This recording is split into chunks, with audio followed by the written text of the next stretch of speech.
स्त्री जन्मत नाही, ती घडवली जाते आणि पुरुषही जन्मत नाही, घडवला जातो.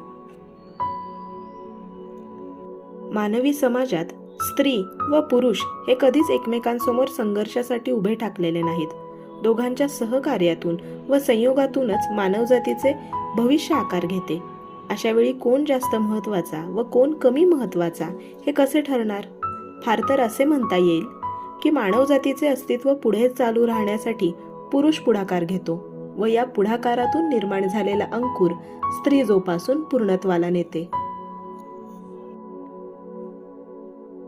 स्त्री म्हणजे पुरुषाला करून घालणारी सेविका नाही व पुरुष स्त्रीला जन्मभर पोसणारा तारणहार नाही. हे ज्या दिवशी स्त्री पुरुष दोघांनाही उमगेल त्याच दिवशी स्त्री पुरुष समानतेची पहाड झाली असेल असे म्हणता येईल.